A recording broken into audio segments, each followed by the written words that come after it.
नमस्कार दोस्तों, एक बार फिर से आप सबका बहुत बहुत स्वागत है हमारे YouTube channel easy math bye जीवन शर्मा में। दोस्तों आज का अपना जो चैप्टर है वो कक्षा 10वीं के लिए बहुत ही ज्यादा इंपॉर्टेंट है और आज हम दोस्तों वृत्त और स्पर्श रेखाओं से संबंधित जो अपनी प्रश्नमाला 13.1 है उसके दो अंतिम प्रश्न करने वाले हैं दोस्तों, प्रश्न संख्या 7 और 8। लेकिन दोस्तों इससे पहले हम इसी अध्याय से संबंधित बहुत सारी महत्वपूर्ण वीडियोज ला चुके हैं, लेकिन अगर आपने अभी तक वो वीडियोज नहीं देखी है तो उन सभी की लिंक हम नीचे डिस्क्रिप्शन में दे रहे हैं, उन वीडियोज को जरूर देखिएगा दोस्तों। तो चलिए दोस्तों बढ़ते हैं आज के इस महत्वपूर्ण चैप्टर की तरफ और मिलते हैं वीडियो के अंत में।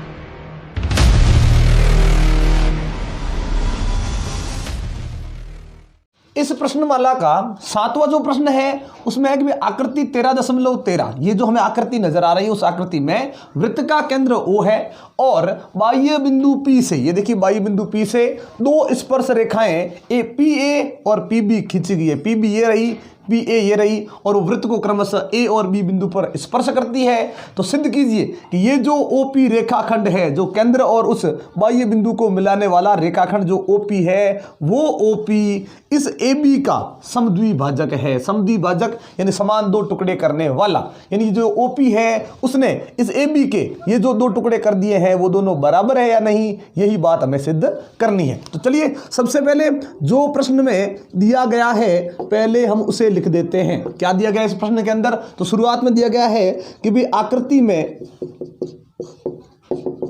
वृत्त का केंद्र O है, बाह्य बिंदु P से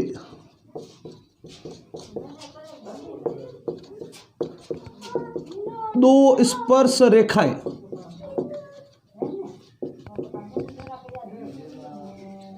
PA व PB खींची गई है, जो वृत्त को A व B पर स्पर्श करती है। चलिए ये वो बातें हैं जो प्रश्न में दी गई थी। अब हम करते हैं कि यहां हमें कुछ न कुछ ज्ञात करना है या सिद्ध करना है। तो हमें दोस्तों यहां सिद्ध ये करना है कि ये जो OP है वो OP रेखाखंड AB का समद्विभाजक है। तो ध्यान रखें कि ये क्या हो जाएगा, इस AB का समद्विभाजक है या नहीं, ये हमें सिद्ध करना है कैसे भी करके। ये कब समद्विभाजक होगा? जब इस AB के ये जो दो टुकड़े हो रहे हैं OP की वजह से, यानी यहाँ OP क्या कर रहा है, इसको यहाँ पे काट रहा है और काटने की वजह से इसके दो टुकड़े हो रहे हैं ना। यदि ये दोनों टुकड़े किसी भी कंडीशन में बराबर हो गए तो OP इस AB का समद्विभाजक है, और अगर बराबर नहीं हुए तो ये समद्विभाजक नहीं है। लेकिन इन दोनों को बराबर करें कैसे? तो पहले तो ये देखना जरूरी है कि OP और AB क्या कर रहे हैं, दोनों एक दूसरे को काट रहे हैं और जिस बिंदु पर काट रहे हैं उस बिंदु का प्रश्न में कोई नाम नहीं दिया गया है, तो वो हम अपने मन से लेते हैं कि भाई OP व AB का प्रतिच्छेद बिंदु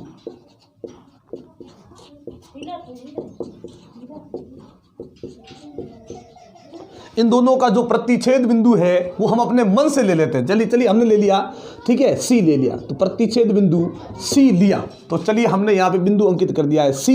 अब हम क्या देखते हैं कि भाई हमें इस AC और BC को क्या करना है, बराबर करना है। जैसे ये दोनों बराबर हो जाएंगे, इस OP है वो क्या बन जाएगा, AB का समद्विभाजक। अब इन दोनों को बराबर करें कैसे?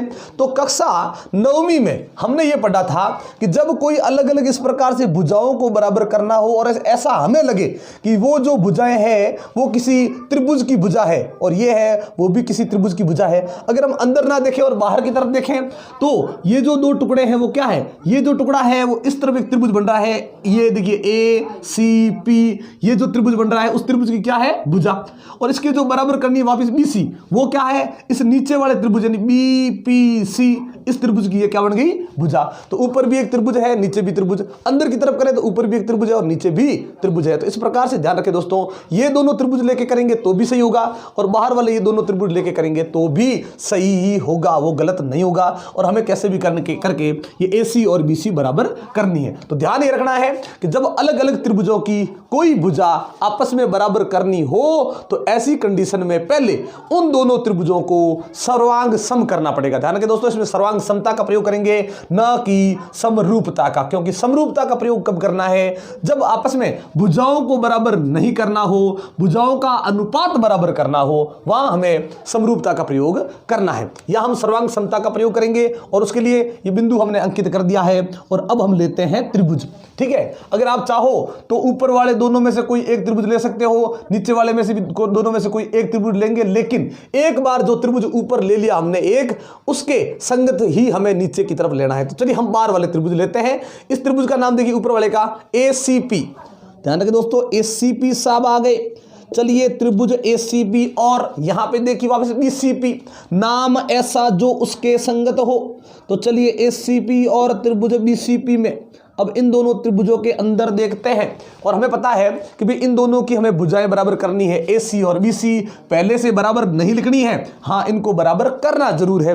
लेकिन जब अलग अलग त्रिभुजों की कोई संगत भुजा हो और उन संगत भुजाओं को यदि आपस में बराबर करना हो तो पहले यह ध्यान रखना है कि उन दोनों त्रिभुजों में अब सर्वांग सम बनाने के लिए क्या करना पड़ेगा, सर्वांग समता का कोई नियम। और सर्वांग समता का नियम क्या कहता है कि इन दोनों त्रिभुजों के अंदर पहले से कोई तीन चीज आपस में बराबर हो और उन तीनों में ध्यान ये रखना है कम से कम एक भुजा बराबर होनी चाहिए। अगर एक भुजा बराबर है तो चलेगा, दो भुजाएं बराबर हो आपस में, तीन भुजाएं बराबर हो तो भी चलेगा, लेकिन कम से कम एक भुजा का इन दोनों में बराबर होना पहले से जरूरी है। ये नहीं कि कोई एक भुजा भी बराबर नहीं और हमने सर्वांग समता लगा दी तो नहीं हो सकता। तो देखते हैं कि हमने जो त्रिभुज लिया है ACP, ये बाहर वाला त्रिभुज ACP, और ये वापस इसमें भी बाहर वाला है, लेकिन कौन सा, नीचे की तरफ है, वापस कौन सा, BCP। इन दोनों त्रिभुजों में देखते हैं कोई चीज बराबर है या नहीं। अगर आपको लगता है कि हाँ ये पहले से बराबर है, कारण पता होना चाहिए कि बराबर क्यों है। जैसे हमने लिखा ऊपर वाले त्रिभुज की अगर मैं देखूं PA और नीचे वाले त्रिभुज में देखता हूं PB, तो हमें लग रहा है कि दोनों क्या है, बराबर। अब ये PA और PB क्यों बराबर है, तो उसका हमारे पास कारण है। और कारण क्या है कि एक ही बाह्य बिंदु से, एक ही बाह्य बिंदु से वृत्त पर खींची गई, वृत्त पर खींची गई स्पर्श रेखाओं की लंबाई, स्पर्श रेखाओं की लंबाई बराबर होती है। ये हम प्रमेय भी पढ़ चुके हैं, और अगर आपने ये प्रमेय अभी तक नहीं पढ़ा है तो हम क्या कर रहे हैं कि भाई इसी प्रमेय के संबंधित जो हमारा वीडियो था उसकी लिंक हम नीचे डिस्क्रिप्शन में दे रहे हैं। आप उस वीडियो को जरूर देखिएगा और आप उस प्रमेय को जरूर सिद्ध करना सीखिएगा कि बाह्य बिंदु से जो स्पर्श रेखाएं खींची जाती है वे हमेशा दोनों बराबर होती है, दो ही खींची जाती है और ये दोनों ही हमेशा बराबर होती है। तो हमने क्या देखा कि इस बात का हमने प्रयोग किया तो इन दोनों अलग अलग त्रिभुजों की एक एक भुजा क्या हो गई, बराबर।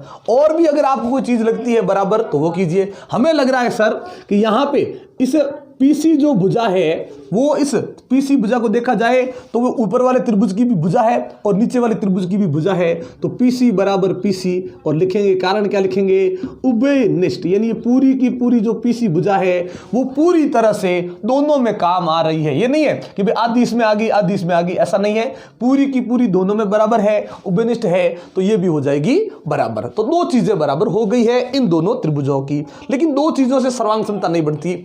अगर एक और चीज जो बराबर हो और हमारे पास कारण भी हो तो हम देख सकते हैं कि हमने दो भुजाओं का जिक्र कर लिया है, तो बची कौन सी, तीसरी भुजा।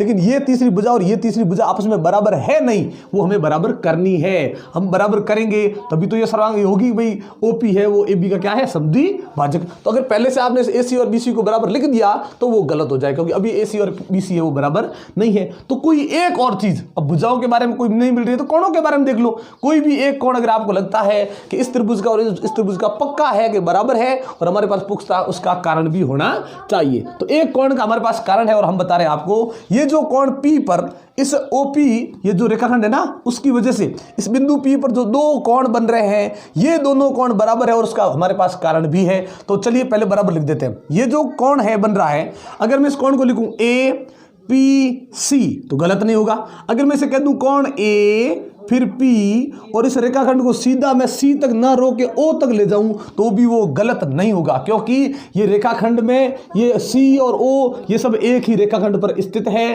तो इस कोण का नाम अगर आप APC लिखते हो तो भी सही और APO लिखते हो तो भी सही है, लेकिन त्रिभुज के लिए हम लिखते हैं कि कोण, वापस क्या लिखते हैं, APC, और यहां आते हैं तो वापस BPC। लेकिन ये दोनों कोण बराबर क्यों है उसका कारण ध्यान से समझिएगा। कारण ये है कि बाह्य बिंदु को, ध्यान रखिएगा दोस्तों, बाह्य बिंदु को केंद्र से मिलाने वाला रेखाखंड, बाह्य बिंदु को केंद्र से मिलाने वाला रेखाखंड, और वो रेखाखंड क्या करता है पता है, वो रेखाखंड ये काम करता है कि उस बाह्य बिंदु से, उस बाह्य बिंदु से खींची गई, उस बाह्य बिंदु से खींची गई स्पर्श रेखाओं के बीच, स्पर्श रेखाओं के बीच बने कोण का, बीच बने कोण का समद्विभाजक होता है।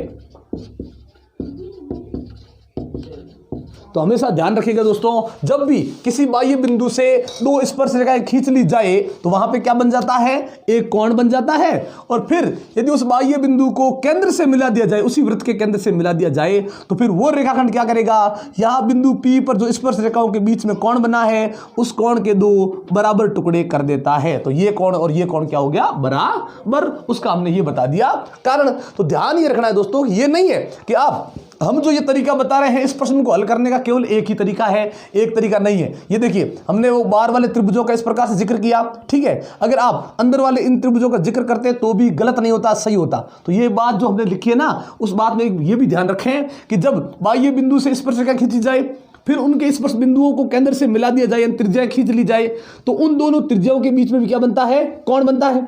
फिर उसको उसी बाह्य बिंदु से मिला दिया जाए तो केंद्र पर जो त्रिज्याओं की वजह से कोण बन रहा है पूरा, उस कोण का भी क्या हो जाता है, समद्विभाजन। यानी यहां पे देखा जाए और समद्विभाजक क्या करता है, दो टुकड़े करता है बराबर। तो हो गए बराबर।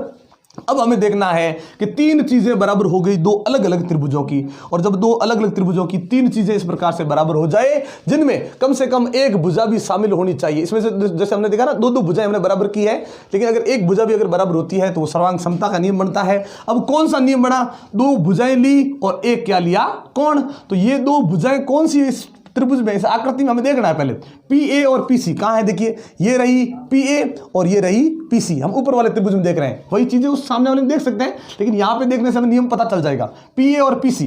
तो PA ये रही, PC ये रही, फिर हमने जो कोण लिया है APC, ये रहा कोण। मतलब इस अलग जो पहले त्रिभुज हमने लिया है ACP, उसकी जो दो भुजाएं ली है, कोण कौन सा, उन्हीं दो भुजाओं के बीच वाला। तो देखिए दो भुजाएं बराबर हो गई SS, और बीच वाला कोण क्या हो गया, दूसरे त्रिभुज के बराबर। तो सर्वांग समता का नियम बन गया SAS, सर्वांग समता के नियम से, सर्वांग समता के नियम से। तो ध्यान रखें दोस्तों, सर्वांग समता का नियम बन गया SAS, यानी भुजा कोण भुजा, यानी दो भुजाएं बराबर और बीच वाला एक कोण बराबर हो गया। तो भुजा कोण भुजा सर्वांग समता का नियम लग गया।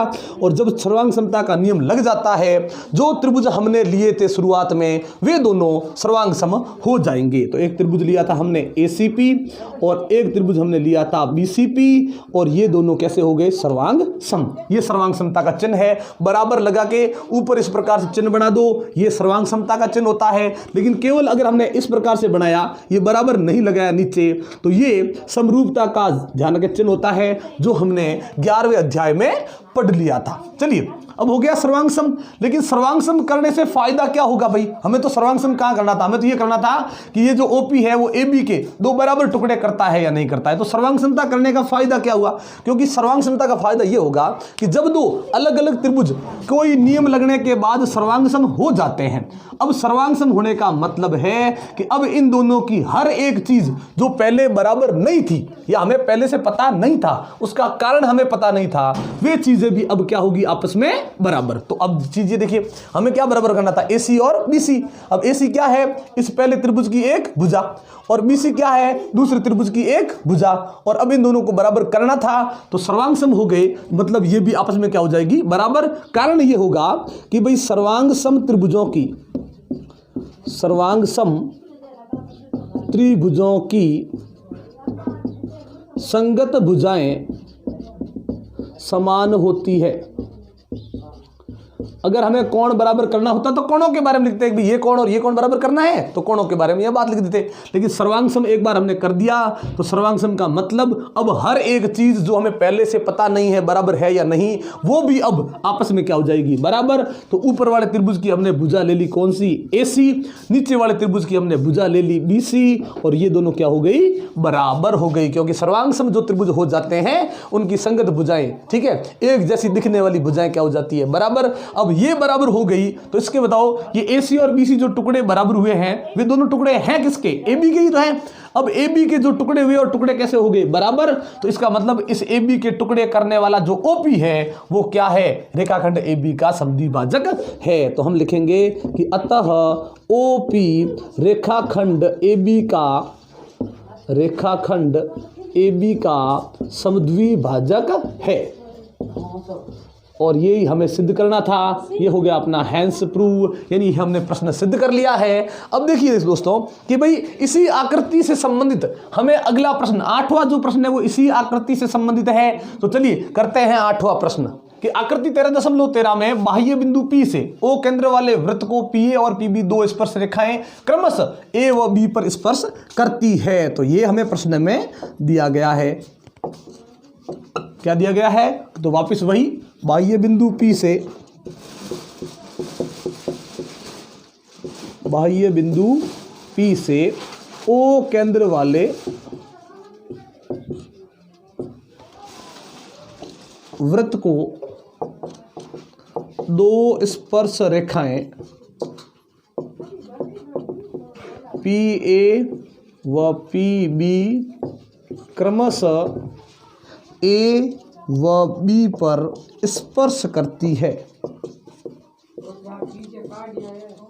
चलिए ये स्पर्श करता है इस प्रकार से, ठीक है।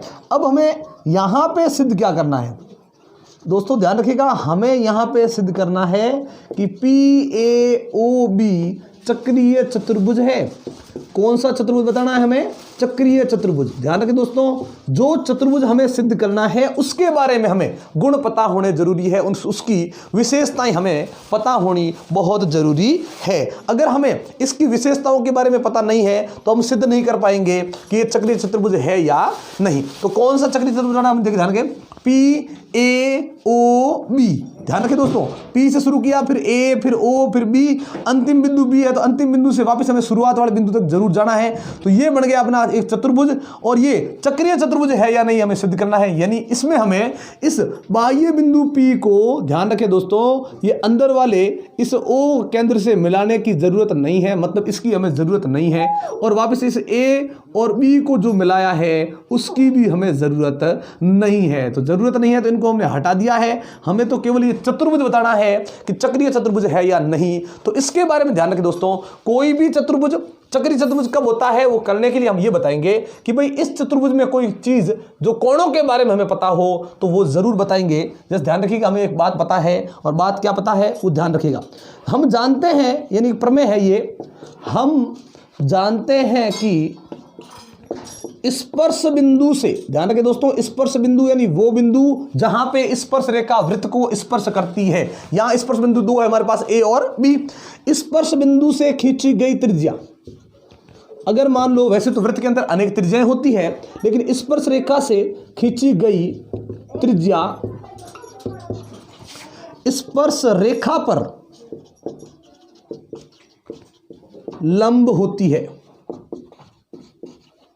ये जरूर ध्यान रखें कि भाई किसी भी वृत्त की कोई अगर स्पर्श रेखा है और उस स्पर्श रेखा से हम क्या खींच लेते हैं भाई, स्पर्श रेखा के उस स्पर्श बिंदु से यदि त्रिज्या खींच ली जाए तो वो त्रिज्या स्पर्श रेखा पर लंब होती है, मतलब समकोण बनाती है। ये जरूर ध्यान रखें, ये स्पर्श रेखा वापस त्रिज्या पर लंब बनाती है और त्रिज्या स्पर्श रेखा पर लंब बनाती है, यानी ये दो हमें समकोण प्राप्त हो चुके हैं। तो इस प्रकार से हमने क्या देखा कि यहां पे ये बोला ना लंब होती है, तो कौन कौन लंब हुआ, तो ये जो ओ ए त्रिज्या है वो लंब हो गई किस पर, पी ए स्पर्श रेखा पर, और ये जो अपनी ओ बी त्रिज्या है वो वापस लंब हो गई किस पर, पी बी स्पर्श रेखा पर। ये लंब हो गई, लंब के हिसाब से ये क्या बन गए, समकोण।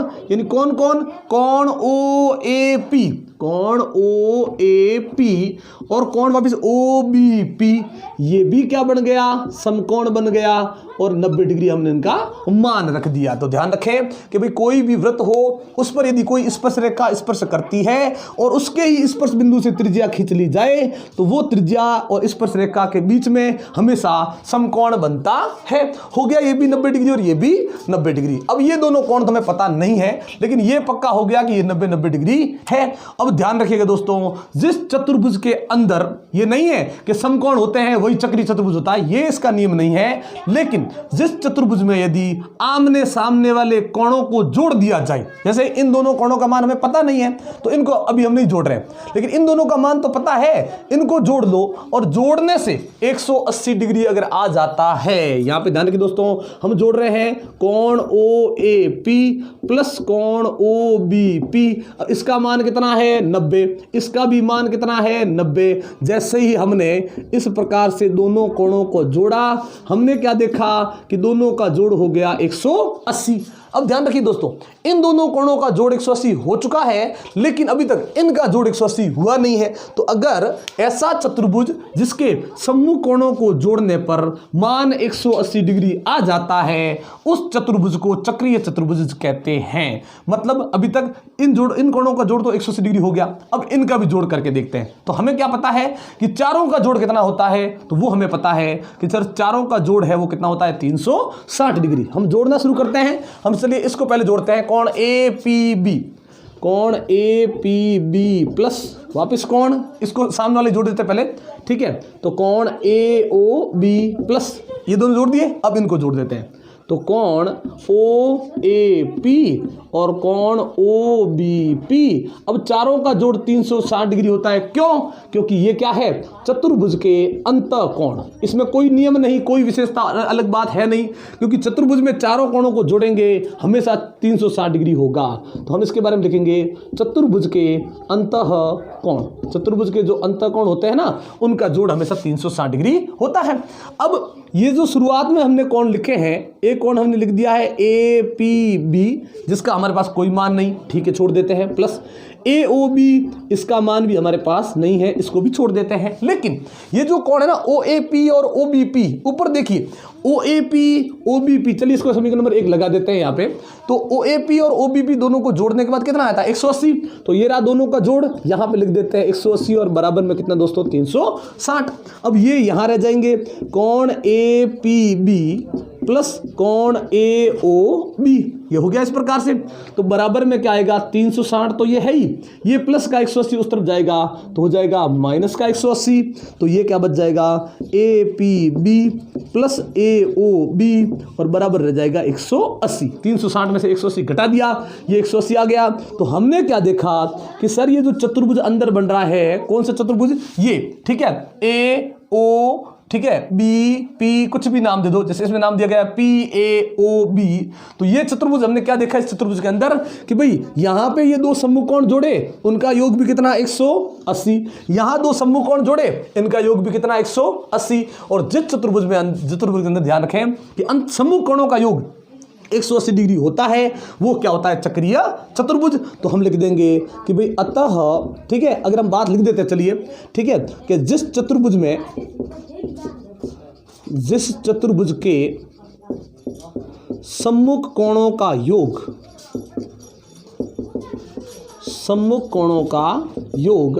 180 डिग्री होता है, वह चक्रीय चतुर्भुज ही होता है। ध्यान रखें दोस्तों, ऐसा चतुर्भुज जिसके समूह कोणों का योग 180 डिग्री हो जाए वो होता है चक्रीय चतुर्भुज। इस हिसाब से अपना जो PAOB है वो भी क्या हो जाएगा, चक्रीय चतुर्भुज। अतः PAOB एक चक्रीय चतुर्भुज है। तो ये इस प्रकार से हमने ये सिद्ध कर लिया कि भाई ये चक्रीय चतुर्भुज है या नहीं। तो ध्यान ये रखे कि भाई जहाँ स्पर्श बिंदु है वहाँ से त्रिज्या खींच ली, वहाँ पे समकोण बन गया, 90-90 जोड़ा आमने सामने वाले कोणों को जोड़ना है। बस जैसे ही जोड़ा 180 आ गया था, फिर चारों को जोड़ के इन दोनों का जोड़ 180 रख दिया, उसका कर दिया पक्षांतरण, तो इन दोनों का जोड़ भी कितना हो गया, 180। और जिस चतुर्भुज में सम्मुख कोणों को जोड़ने पर 180 डिग्री प्राप्त हो जाए वही हमेशा चक्रीय चतुर्भुज होता है और कोई इसमें नियम नहीं है। तो इस प्रकार से चक्रीय चतुर्भुज हो गया। ये हो गया अपना हैंस प्रूव, यानी ये हमने सिद्ध कर लिया कि भाई ये अगर चक्रीय चतुर्भुज है तो क्यों है, उसका हमने आपको ये कारण अब बता दिया है दोस्तों। तो दोस्तों आज की इस वीडियो के साथ अपनी जो प्रश्नमाला 13.1 है वो कंप्लीट हो चुकी है। तो आज की वीडियो आपको कैसी लगी हमें कमेंट बॉक्स में लिखकर जरूर बताइएगा और अच्छी लगी तो लाइक और शेयर कर दें। दोस्तों एक बार फिर से आप सबका बहुत बहुत धन्यवाद हमारे चैनल को सब्सक्राइब करने के लिए और हमारी वीडियोस को लगातार देखने के लिए। लेकिन अगर आप हमारे चैनल पर नए हैं और हमारी वीडियो को पहली बार देख रहे हैं तो चैनल को सब्सक्राइब करना मत भूलिएगा और बेल आइकन जरूर दबाइएगा ताकि जब भी इस प्रकार के इंटरेस्टिंग वीडियो हम आपके लिए लेकर आए नोटिफिकेशन आपको मिलती रहे। तो इसी प्रकार के इंटरेस्टिंग वीडियो देखने के लिए जुड़े रहे हमारे साथ। तब तक के लिए नमस्कार, जय हिंद, जय भारत।